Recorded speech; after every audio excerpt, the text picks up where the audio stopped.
Hey guys, welcome back. Today I wanted to take a look at one of my favorite Star Wars characters of all time. This is a character who fits a certain scenario perfectly, is unique to the world but still feels like he belongs, and most importantly, this is a character whose lore isn't oversaturated with pointless facts and moments. He knows exactly when to disappear and leave us wanting more. And this is a character that, if you know me, you know I have a massive obsession with that has gone way too far.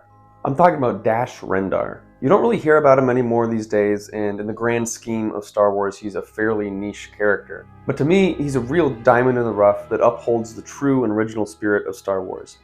The spark of adventure, danger, humor, and excitement that seems to be lacking from so much of the more recent Star Wars content that we've seen lately. So, who is Rendar? Well, namely, he's a pivotal character from the 1990s Star Wars multimedia project Shadows of the Empire, which takes place between episodes 5 and 6, and is the first to deep dive into the criminal underbelly of the Star Wars universe. Directly following the events of episode 5, the Emperor has come to the conclusion that Luke cannot be turned to the dark side and is better off dead. Vader, however, insists that he can still be turned. That's when the leader of crime syndicate Black Sun comes into play, Prince Xizor. Xizor promises to kill Luke, and in doing so, hopes to usurp Vader's place next to the Emperor. But of course, Vader still seeks to keep the boy alive and bring him to the dark side, so the race is on. Vader wants to capture and turn Luke to the dark side, and Xizor wants him dead. Han is of course out of commission, and Xizor's shady company Black Sun is out in full force with the express purpose of killing Luke. These are hitmen gunning for a young Jedi in his most transformative time. Luke is in the midst of constructing a new lightsaber, communing with and developing his connection to the Force, and mustering the courage to face Vader again. But first and foremost, the gang needs to rescue their friend Han, and at the suggestion of Lando, they could use some very specific help. The first person who comes to mind is Han's old buddy from the Imperial Academy, Rendar. So Dash is a lot like Han, of course intentionally so, and Han's absence Dash pretty literally fills his shoes. Understandably, we can draw a lot of parallels from their lives. They're both ex-Imperial Academy recruits with notable piloting skills thanks to their training and adrenaline junkie flair, and post-Academy they both became smugglers with sidekicks and parade around in old Corellian freighters. There is, however, one very important difference between the two, and this is also by design. What Killian Plunkett, one of the graphic designers for Shadows of the Empire, said about Dash, and what John Knowles, the design director for Shadows of the Empire, agreed with him on, is that Rendar is, I quote, "the pirate Han Solo wished he could be, the rough guy.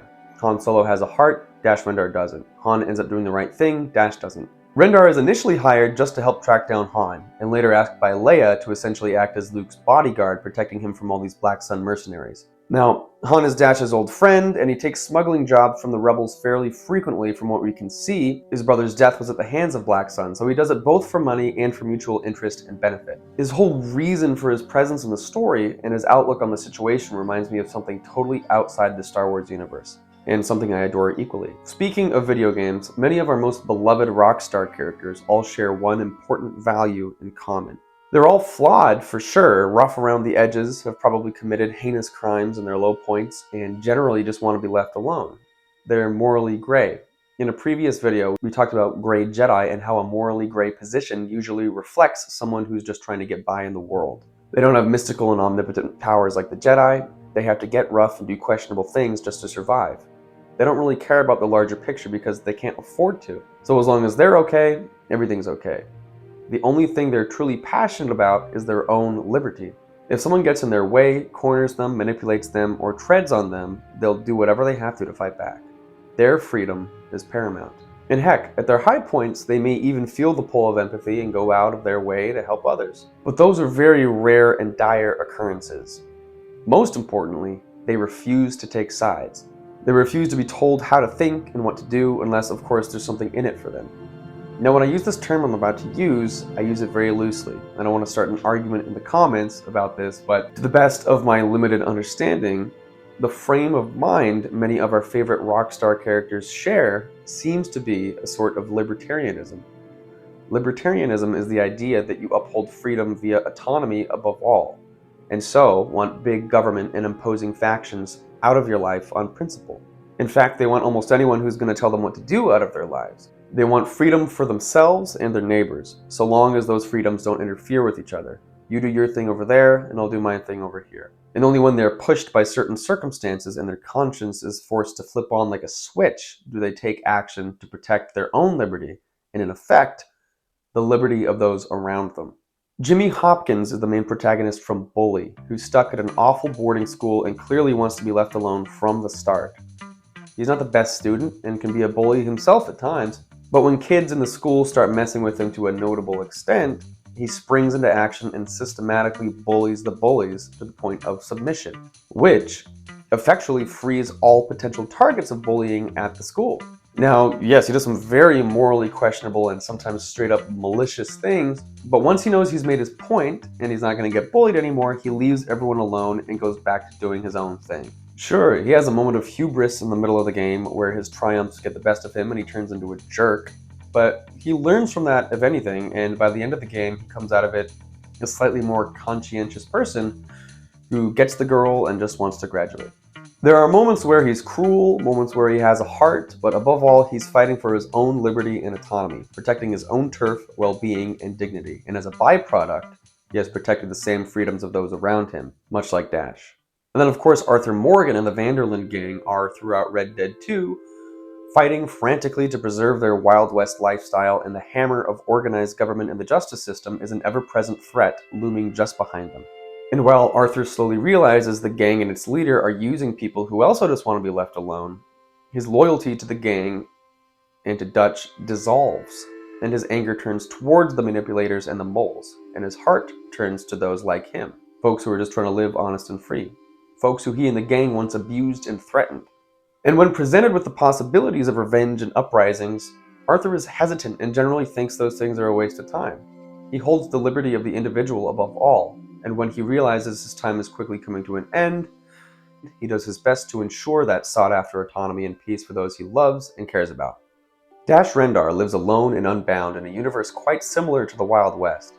There are untamed and dangerous lands, and then there are civilized lands run by corrupt governments that are gunning for fugitives like him. It's a dangerous lifestyle that only someone as sharp, collected, and savvy as Dash could survive in. And I think it's important here to mention that aesthetic and situational aspect of Star Wars that a lot of the new content also fails to illustrate. Dash is essentially a cowboy, just like Han. The Wild West aspect of Star Wars is often overlooked. People mention Kurosawa and the samurai influence, and these two worlds are often compared and share a lot of similarities on their own. But it's important to note that a lot of A New Hope is straight up Old West, especially that first act. A farm boy is out in the desert and gets attacked by natives. His homestead is burnt down by a threatening faction that rolls through his territory. He links up with a seasoned outlaw hired to break someone out of prison. The way they all dress, act, and talk. Especially Han, of course. He is a space cowboy. And he has a hot rod he's always working on. He's the perfect marriage of a 1950s greaser and an old TV cowboy, and then he's just thrown into a space fantasy setting. This is part of what makes Star Wars as a whole so universally enjoyable and timeless. It manages to fuse so many different aesthetics and ideas and time periods together seamlessly and elegantly. If I told you I had an idea for a character who was part cowboy, part greaser, and lived in outer space, you'd normally say that sounds pretty hokey and cheap. In fact, a more appropriate name for Star Wars would probably be Cowboys and Aliens. But that is hokey and cheap. My point is that outlaw spirit is at the heart of Star Wars, and it's something that gets left to the wayside and forgotten. But it's brimming in Dash Rendar. That aspect of trying to get by in a world that is rough and dangerous and keeps you down is ever present in the Wild West, and is ever present in Star Wars, until we start focusing too much on the Jedi, on the omnipotent superheroes of this universe who transcend many mortal hardships. Dash is a prime example of someone who uses his wit, street smarts, and taste for danger to get by. Just like some of the coolest outlaws of the Old West, and just like Han.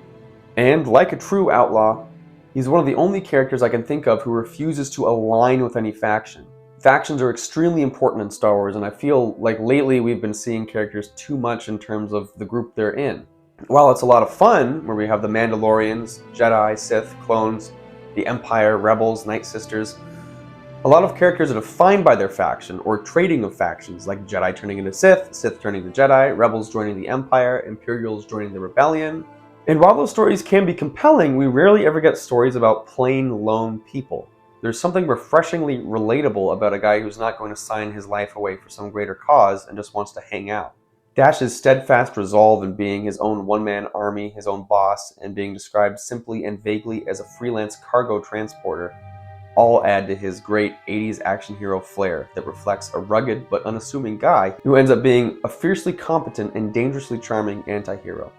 But nevertheless, Dash does his job and even goes the extra mile in a few places, helping Luke recover the plans to the second Death Star. Although, helping to recover the plans in his explosive and haphazard fashion is what ends up getting all those famous Bothans killed.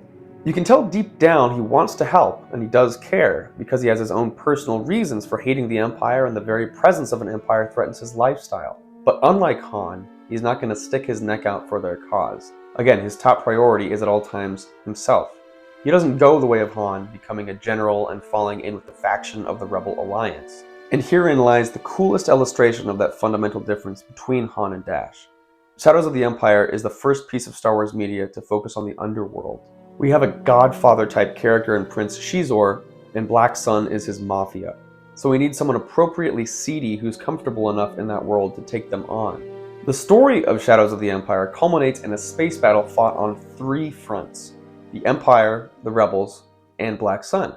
Remember, at this point, Xizor and Vader are warring, so they're fighting each other. Dash has done a lot to help the Alliance at this point. Sure, he insists on being paid well, but that's how Han feels about helping Ben and Luke in the beginning as well. The difference is, Han did his job and left. He got paid, he took off, and as we know, when the epic and climactic space battle to destroy the first Death Star was raging on, Han swooped in at the last minute to save the day. He knocked Vader off Luke's tail and became a key player in winning the Battle of Yavin. And after that, he became an important figure in the Alliance altogether. His sense of duty and purpose, something bigger than himself, was always deep down within him and was awakened fully at the Battle of Yavin. However, at the battle over Coruscant at the end of Shadows of the Empire, Dash Rendar also effectively wins them the fight. He flies into Prince Xizor's Skyhook, which is essentially a space station, and Black Sun's command center, and blows it up from the inside, a lot like how the second Death Star was destroyed. But instead of putting all his cards in with the Rebels and dedicating his life to fighting the Empire, he takes the opportunity to leave scot-free. As the Skyhook begins to combust and Dash has a clear shot out, he jumps into hyperspace, effectively making it look like he died in the explosion. And he's, at least for our 4 main heroes, never seen again. So we have 2 pivotal space battles, both in large part won by this unaffiliated hotshot smuggler. But in one battle, the smuggler flies in at the last second to help the hero and declares his everlasting aid, and in the other battle, the smuggler flies out at the last second to keep his hands clean, to knock himself off the Empire's wanted list, and to make sure he keeps his money at his side. He is indeed the pirate Han Solo wished he could be. It was Han Solo's last-second decision to help Luke. Empathy beckoned to him and he couldn't resist his conscience. On the other hand, it was Dash's last-second decision to flee the scene and make himself a ghost. Luke mourned him. Even his good friends Han and Lando would think he was dead. But as long as the unwanted attention he detracted from parading around with the Rebels was terminated, everything was copacetic. Now there's one character I haven't mentioned. Prince Xizor had a beautiful blonde android assassin named Guri. She was Xizor's right-hand woman, but eventually she parts from Black Sun and Prince Xizor, and sort of goes on to develop a conscience and autonomy of her own in a sequel to the Shadows of the Empire comic book called Shadows of the Empire Evolution. And the only appearance I'm aware of after Shadows of the Empire that Dash makes is a very brief one towards the end of Evolution where he hooks up with Guri. So Dash's coolness is best summarized in this tweet I saw recently. Shows up in Shadows of the Empire, helps the rebellion, is retconned into Empire Strikes Back and A New Hope, fakes his death, leaves and links up with Guri, basically never appears again. Dash Rendar is so awesome. Captain, I do not understand. Why do you not want Commander Skywalker and the others to know that we survived and made the jump to hyperspace? Well, as much fun as that was, I don't see us joining the ranks of that crazy rebellion. Too dangerous and too much money to be made elsewhere, my friend. On top of that, someone from Black Sun will take Xizor's place. And when that happens, you can bet your servo motors they'll send every thug in the galaxy after us. But if everyone thinks we're dead, who's gonna be looking? Besides, it's good to be remembered as a martyr without actually having to be dead, wouldn't you say?